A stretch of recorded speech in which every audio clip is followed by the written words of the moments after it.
بسم الله الرحمن الرحيم. الحمد لله حمدا كثيرا طيبا مباركا فيه كما يحب ربنا سبحانه وتعالى ويرضاه، وأشهد أن لا إله إلا الله وحده لا شريك له، وأشهد أن محمدا عبده ورسوله صلى الله عليه وعلى آله وصحبه. أما بعد، قال الماتن رحمه الله تعالى: الباب الرابع باب الصدق. قال الله تعالى: يا أيها الذين آمنوا اتقوا الله وكونوا مع الصادقين. وقال تعالى: والصادقين والصادقات. وقال تعالى: فلو صدقوا الله لكان خيرا لهم. وأما الأحاديث فالأول عن ابن مسعود رضي الله تعالى عنه عن النبي صلى الله عليه وسلم أنه قال: إن الصدق يهدي إلى البر، وإن البر يهدي إلى الجنة، وإن الرجل ليصدق حتى يكتب عند الله صديقا، وإن الكذب يهدي إلى الفجور، وإن الفجور يهدي إلى النار، وإن الرجل ليكذب حتى يكتب عند الله كذابا. متفق عليه. الثاني عن أبي محمد الحسن بن علي بن أبي طالب رضي الله عنهما قال: حفظت من رسول الله صلى الله عليه وسلم: دع ما يريبك إلى ما لا يريبك، فإن الصدق طمأنينة والكذب ريبة. رواه الترمذي وقال: حديث صحيح. قوله يريبك هو بفتح الياء وضمها، ومعناه اترك ما تشك في حله واعدل إلى ما لا تشك فيه. الثالث عن أبي سفيان صخر بن حرب رضي الله عنه في حديثه الطويل في قصة هرقل. قال هرقل: فماذا يأمركم؟ يعني النبي صلى الله عليه وسلم. قال أبو سفيان: قلت: يقول اعبدوا الله وحده لا تشركوا به شيئا واتركوا ما يقول آباؤكم، ويأمرنا بالصلاة والصدق والعفاف والصلة. متفق عليه. الرابع عن أبي ثابت وقيل أبي سعيد وقيل أبي الوليد سهل بن حنيف وهو بدري رضي الله عنه أن النبي صلى الله عليه وسلم قال: من سأل الله تعالى الشهادة بصدق بلغه منازل الشهداء وإن مات على فراشه. رواه مسلم. The author says the fourth chapter is the chapter of as-Sidq, the chapter of truthfulness and honesty. The chapter of truthfulness and the chapter of honesty. The first ayah is from Surah At-Tawbah. Allah Azza wa Jalla says: O you who believe, fear Allah and be with those who are truthful and honest. The next ayah is from Surah Al-Ahzab. Allah Azza wa Jalla says, praising His slaves, was-Sadiqina was-Sadiqat, and those of my slaves who are truthful. Those of my slaves who are truthful, the male and the female, the men and the women. The third ayah from Surah Muhammad, Allah says, speaking about the munafiqeen, and if they were honest with Allah, it would have been better for them. If they told the truth with Allah subhanahu wa ta'ala, it would have been much better for their situation. Just like the first ayah from Surah At-Tawbah is also a opposite, or it's a command against the munafiqeen. Against the munafiqeen. O you who believe, fear Allah and be with the Sahaba and not with those who are pretending to be the Sahaba, the munafiqeen. O you who believe, fear Allah and be with the Sadiqeen. The first verse clearly teaches us the obligation of fearing Allah. Number two, it shows us the obligation of being with the truthful, being with those who are honest. The second verse proves the virtue of sidq, the virtue, the excellence of it, and it's a means of getting Allah Azza wa Jalla's good mentioning. And the third ayah also proves the same. The author says, as far as the hadith, then the first is narrated by Ibn Mas'ud radiallahu anhu, in which the Prophet ﷺ said, indeed, truthfulness leads to piety. Piety leads to paradise. And surely a man will continue to be truthful until he is written and recorded with Allah as being an honest and truthful man. And certainly lying leads to wickedness, and wickedness surely leads to the fire. And a man will continue to lie and fabricate things until he is recorded and written down with Allah as a kadhab, as a great liar. And this hadith is collected by Bukhari and Muslim. This hadith shows us the virtue of truthfulness once more, and the dispraise of lying once more. And also shows us and proves to us the concept of reaping what you sow. Is that one lie leads to another, which leads to another, and then leads to something else. Now you have to steal to get out of your way, or you have to kill, or you have to cheat, okay? Or you have to avoid that which is obligatory, not to get caught in the lie. I'm here, I'm there. And then you can't fast, you can't pray. You can't do what you're supposed to do because of covering up the other 3 or 4 or 5 lies. So it leads to wickedness. It leads to wickedness. And it leads to hanging around people who are wicked as well. Or you might get angry and upset if someone questions you. What are you trying to say? And then you get into a fight. You have an attitude, okay? And then you're nasty and very disgruntled with the people, with Allah's slaves. So it leads to wickedness. And the truth is the exact opposite. Being honest, being truthful will lead you to being righteous and pious. And it will lead you to Jannah. Even if that means you're losing your life. Even if that means you're losing your life, or you're losing your property, losing your possessions. Because one whose life is taken unjustly will be what? Shaheed. One whose wealth, he dies defending his wealth, and this goes on. So it's just that simple. You get what you deserve. You're honest, you're a truthful person, you live an honest life, you speak honestly, you behave honestly, you hang around with honest people. That's what's going to be the effect. And the opposite is the opposite. Wal-iyadhu billah. The second hadith is narrated by Abu Muhammad al-Hasan ibn Ali ibn Abi Talib radiyallahu ta'ala anhuma. And what she said, I heard and I memorized what the Messenger of Allah said once. He said, Da' ma yaribuk. He says, as for that which causes you to have doubt, then leave it alone. That which causes you to have some type of doubt, then don't deal with it. Don't mess with it. And leave it alone, but don't do anything. But now go towards that which you don't have doubt about. Da' ma yaribuka ila ma la yaribuka. He says 2 things now. When you have doubt about a thing, do what? Don't do it. Leave it be. But that's not it. Don't just remain idle. Don't do anything. But now go and move towards that you're sure about. Leave off doubt and go to yaqeen. Everybody understand this? Very important hadith, which shows us the safety lies in precaution. Safety lies in precaution. Safety lies in, no one told you to do it. You didn't have to do it. You didn't have to say it. You didn't have to take the job. You said, brother, well, did you have to take the job? No, I didn't have to, but. Okay? Or taking the job before you ask the question. I have a probation. I'm a new bus driver. I can't get off Friday for 40 days. 40 days straight, no break. The brother, he says, is this permissible, Sheikh? And say, what was he supposed to do? He's supposed to have asked what? Before he took that job. Because he was unsure about it. He's unsure about it to this day, let alone it's too late now. Everybody understand this? So this is a golden principle. Khilaf of the ulama, differences of opinion, weak hadiths. This person said this person said that. I don't know, I'm confused, I'm not sure. Stick with that which you know for sure. And leave off that which you what? You doubt about. Mortgage on a home. Even if you lose out on something of the worldly material possessions, it's still better for you, because I don't know. It may be permissible to have this type of mortgage or to get this type of house. Maybe. But I'm not sure about it. This person, this alim's fatwa, is a great alim. He gave a fatwa, okay, saying it's permissible to buy a house like this. He's qualified, more than qualified, but it doesn't feel right to me. I'm nobody, I don't have no knowledge, I'm a layman. However, Allah gave me a heart, and Allah gave me aql, and it doesn't feel right to me. I don't feel comfortable with the fatwa about getting a house on this type of mortgage, so on and so forth. So therefore, I'm going to do what? Walk away. And I'm going to stick with that which is, I have no doubt about. And that could be another issue of mortgaging a house from another alim. Everybody understand this? This is a tremendous rule in fiqh for everyone, especially for the layman Muslim. When there's difference of opinion, it's confusing. When there's a refutation, he said he's a deviant, don't listen to him anymore, don't take from him, so on and so forth. And his head is spinning as a layman Muslim. What do? I just want to worship Allah and go to Jannah. It's so confusing. Some people, they may leave Islam, they may apostate, they may leave off the sunnah because of the differences of the ulama, the fuqaha, and so on and so forth. And it's not their fault, but it's your fault, because you're not implementing the golden rule.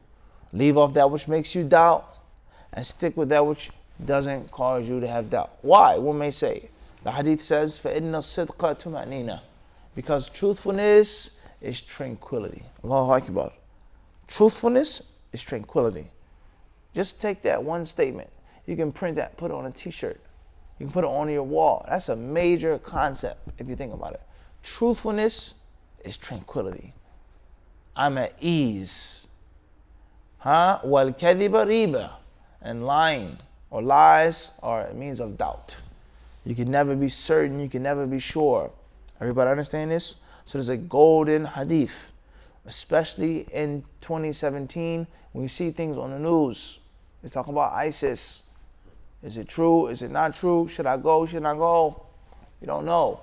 Everybody understand this? When there's khilaf of the fuqaha with regards to mortgaging a house, leasing a car. Should I lease it or not? Buy it, rent it, what do I do? Everybody understand this? The war between the ulama and the du'at with regards to who's Salafi and who's not Salafi. Everybody understand this? People that say, I know the brother Abdul Raqib, I know him well, I've benefited from him, I've learned from him, and now people are saying things about him. I don't know what I should do. You've answered what? The question already. If you know him well, if you've benefited from him tremendously, that's something that's what? You're sure about. There's no doubt. And what the people are saying about your teacher for the last 10, 20, Allah alam years is something that's what? Maybe true. But you yourself as the layman have what? You don't have certainty about what they're saying. So it makes sense to do what? Stick with the asl. And that was there first. That's default. And the opposite is the opposite. I have doubt about him now, and I'm sure about what they're saying. It's just that what? It's just that simple. But the people, they make it complicated. They make it complicated. So the concept of sidq being tuma'nina, he says, alaykum salam, it's a means of tranquility. It's a means of repose. You can go to sleep at night. You can feel comfortable with yourself. You don't have no one to look out for over your shoulder, over your back, because it's truthfulness in your tongue.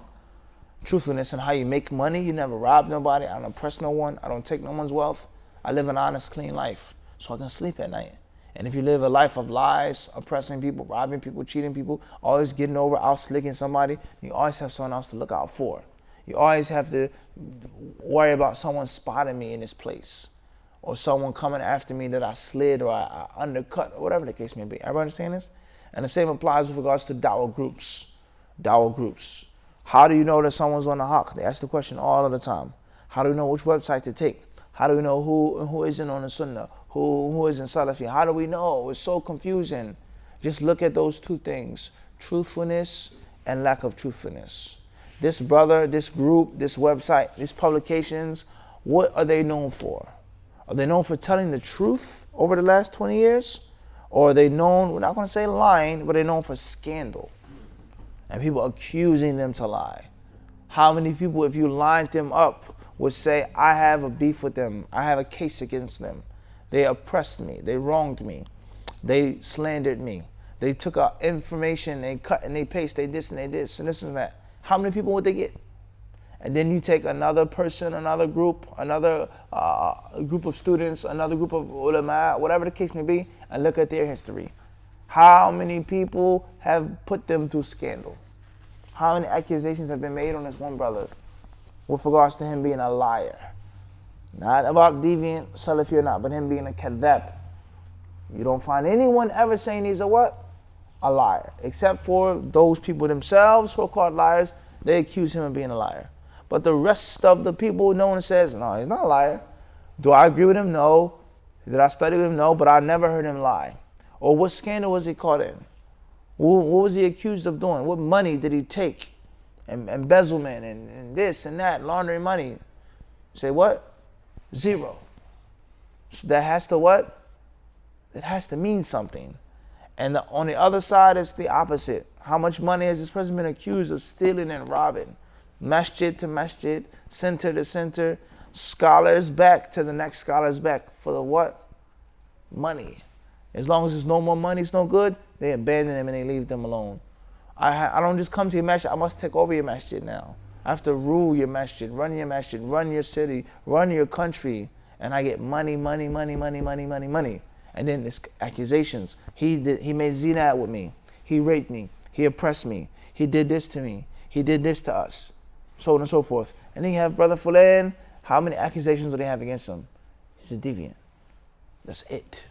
He's disrespected scholars. He doesn't sit with us and visit us. Okay, maybe that's the truth. But how many people are saying he's a what?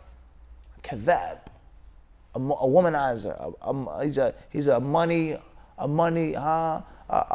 of money. How many people do you have? None. That has to what? That has to mean something. So as a layman Muslim, you cannot continue to blame the people who have more knowledge than you for all of the problems that you have. Whether it's fiqh issues, whether it's Islam, jihad, terrorist issues, political issues, the leaders, whether it's dawah issues, you can't always blame. Sometimes it is their fault, yes. But you as a layman Muslim are supposed to have a soul. You're supposed to have a heart. You're supposed to have a mind, a brain. And that's why this hadith says, فَإِنَّ الصِّدْقَ تُمَأْنِينَ. Truthfulness is tranquility. وَالْكَذِبْ riba. Lying is a means of what? Scandal. It's a means of doubt. At best. The third hadith is narrated by Abu Sufyan. And he said, now hadith is collected by Imam Tirmidhi, and it is a hadith on Sahih. The third hadith, hadith number 56, is narrated by Abu Sufyan, Sakhr ibn Harb, radiyallahu anhu, a well-known companion, regarding the famous hadith, the long hadith of Hiraqal. When he went to Hiraqal, complaining about the Prophet sallallahu alaihi wasallam, and he asked Abu Sufyan about this man Muhammad. He says, فَمَاذَا يَأْمُرُكُمْ? All right, so what does Muhammad tell you to do? He asked him. They were both non-believers at the time. One was a Christian, one was a mushrik at that time, before Abu Sufyan radiallahu anhu had accepted Islam. He says, what does he tell you to do? You're saying about this man Muhammad that he's this, he's that, he's so on. Okay, tayyib. What are the contents of his dawah? And it's a very important lesson as well with regards to what we just said. Who is, who isn't, who's Ahlul Sunnah wal Jama'ah, who's on the truth, what are the contents of the person's dawah? Everybody understand this? A person is calling to this, he's calling to that, he's calling to racism and nationalism, he's disrespecting scholars. Okay, tell you, maybe he is. But what is going to be the proof between me and you, between us, is to look at the what? The content. Go through all of his videos. Go through his books, go through his classes, lectures and khutbahs, and do what? That is going to be the determining factor. As far as making a lie against someone, as far as making a campaign against someone without the content, then that's not even the way of the people of shirk, as we see here. Everybody understand this? The people of shirk, they never defamed the Prophet ﷺ in that manner. They never said that his message was a false message. They never said he was dishonest. But they said that he went crazy, he went mad for the sheer fact of going against the ancestors. Everybody understand this? They said he was mad, he was crazy for the sheer fact of destroying the hierarchy that was there in Mecca. Are you saying that slave and master is equal? Peasant and noble are equal? Are you saying this? Man and woman are equal? Orphan and owner of land are equal? These were the problems that they had with the Prophet ﷺ's da'wah. Resurrection is going to be resurrection, things like this. But the general concept that they had with him was not saying, as Allah says, they don't deny you. They don't deny you, O Muhammad. But they hurl rejection out, our ayat. So therefore, Hiraqal asked Abu Sufyan, Hiraqal, he had an intellect. He wasn't a Muslim, but he had what? He had intellect. What you're saying about this man Muhammad, Muhammad is not here to defend himself. He's far away, miles away, and way in Arabia, you're here talking about him. So the closest thing I can get to knowing about Muhammad is to, what is it about his what? Content. فَمَاذَا يَأْمُرُكُمْ? What does he tell you to do? What is he asking of you? To kill yourselves, to give all of your money? What is he asking you? Abu Sufyan, radiallahu anhu, he says to us the following things. اُعْبُدُ اللَّهِ. He says, worship Allah, لَا تُشْرِكُوا بِهِ شَيْئًا. Don't make no partners with him. That's all he's saying. Lat, Uzza, Manat, Hubal, this one, that one. Leave off those deities, those gods, those spirits, those idols, and worship the one who made all of them, who created all of them. Something wrong with that? Does that go against common sense? Is that too much for him to ask you? Is to worship Allah without no partner? He then says, وَاتْرُكُوا مَا يَقُولُ أَبَاكُمْ. Listen to this. He says, and leave off that which your forefathers say. Everything your forefathers say? No. Of this falsehood and nonsense. As far as the good virtues of your forefathers, then what? stick to them. Uphold the tradition of honoring the guests, but don't boast, don't brag, don't show off and compete. But honor the guest because you sincerely want to honor the guest. Everybody understand this? Be brave in war. Be chivalrous. Naam. Uphold the honor of your women folk and these things. That's a good thing that your forefathers did. The craft, the arts, the engineering, the things that your forefathers did, that's a good thing. But leave off that which your forefathers say regarding that which your forefathers had no knowledge of. That which your forefathers had no knowledge of. They were following their forefathers. Who followed their forefathers? Who was following the whispers of shaitan. So the same applies to the Muslims as well. The people, they say it's difficult. This man is trying to say that our culture is totally bad.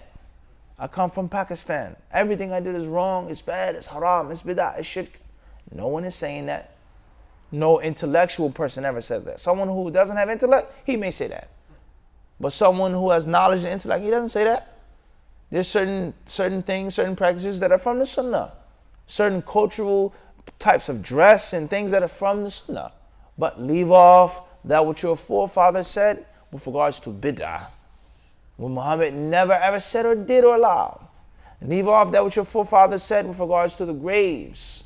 Worshipping in graves, making tawaf around in graves, swearing by other than Allah, and the list goes on. That is something that your forefathers cannot be followed in. Why not? Because your forefathers didn't have the knowledge of that. They were being misled. They were misled. They were following someone who was following another, who was following another. And there's no isnad that goes back to Muhammad sallallahu alaihi wasallam. Everybody understand this? It does not exist. It doesn't exist. And the proof of that is not what I say or what you say. The proof of that is, let's look at the Quran and Sunnah. You bring this weak, fabricated hadith, this totally twisted interpretation of the Quran, warped, if they even quote the Quran, if they even quote the Sunnah. So it's a very important principle here, is to leave off that which the forefathers say, which is clearly wrong. And the same applies to Muslims that come from America. Whether you're black or whether you're white. Do you have to be totally cut off of your culture, of your American culture and this and that? If it goes against Islam, if it goes against the Sunnah, you have to leave it off. If your forefathers said something that was against Allah and His Messenger, it must be what? Left off. It's just that simple. And ancestry is not more important than Iman.